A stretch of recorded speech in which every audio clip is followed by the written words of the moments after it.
Good afternoon. Today I would like to begin with the end.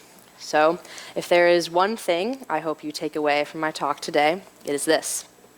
In a world where everyone thinks they are right, it is better to think you are right and empathize with the other person than just think you are right. Now, about a year or so ago, I found myself in a small rural village on the other side of the Atlantic, shaking the hand of a boy whose language I did not understand. Ever since then, I have been fascinated with how very singular each and every one of our lives really are. We get one field of vision, 2 ears, 1 body, and depending what you believe, 1 life. All of us are living a distinct set of experiences and circumstances which no one else will ever live to the same extent we ourselves are. You are alone in your universe. Thus, it comes as no surprise that we do not understand each other. In a world where we are unable to share the same reality, it is no wonder we clash, which is why we need empathy. Something that allows us to share, if not a reality, a circumstance. Something to bridge the gap between our individual worlds. Something to create understanding. Now, what if I told you that at this school there exists a class with the sole purpose of teaching empathy? In this very building, in fact. If the name of my presentation hasn't already given it away, I'm talking about acting. Acting tells us 2 very important things about empathy. First, that pure empathy is possible. And second, that it can be learned. So, how does acting prove the existence of empathy? Well, when we act, we are trying to become someone else, become another person, become a character. To do this, we must understand and feel the emotions and feelings of that character. By very definition, what empathy is: the ability to understand and feel the emotions of another. How this is accomplished depends on who you ask. Acting is far from a new practice, and theorists such as Lee Strasberg, Stella Adler, and Michael Chekhov have been trying to figure out the best way to become someone else for years. However, one thing that is commonly accepted in the acting community is that you do not have to have lived something to act it. I believe this is because by age 18, we have already experienced all of our emotions, even at the mildest of levels. Certainly not every emotion to its full capacity, because up to this point our external stimuli has differed. But every emotion is there, living inside of us. When we act, we are trying to use the circumstances, the made-up circumstances of our character's existence as a stimulus to induce a certain level of a certain feeling within ourselves. Thus, if we are able to approach one another with the same curiosity with which actors approach their characters, we can learn at the very basic level to act one another, and in doing so, we can learn empathy.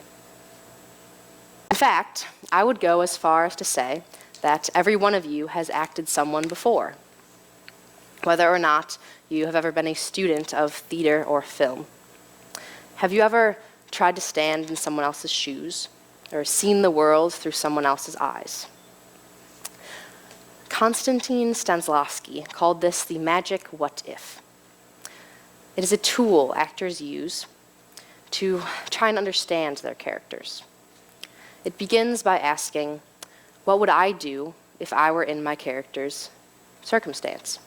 And expands into a series of other what-ifs, such as, what if my character felt this way instead of that way? What if this happened to my character?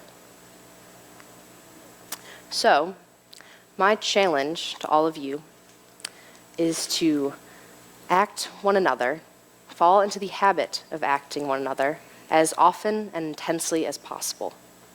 Rehearse empathy. Pick someone in your home, school, or workplace and take a moment to envision what they are seeing at that moment.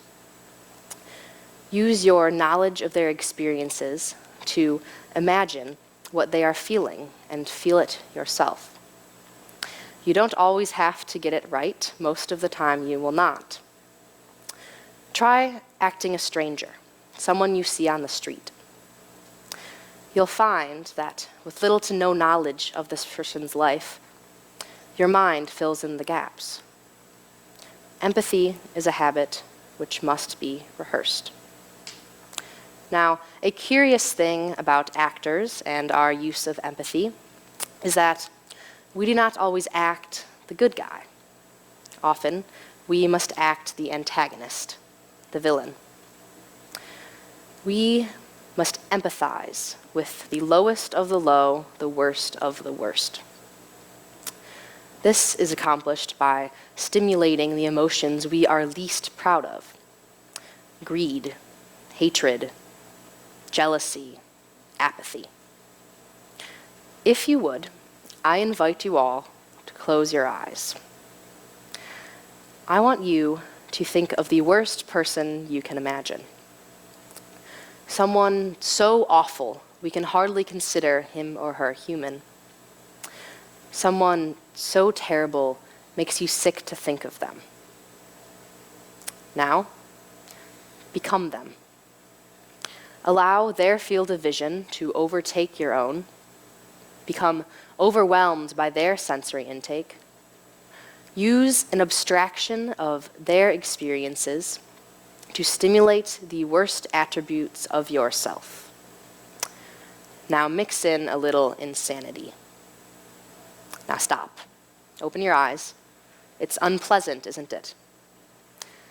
But that is an extreme exercise to prove a not-so-extreme point. You see, empathy is not endorsement, and it is certainly not praise.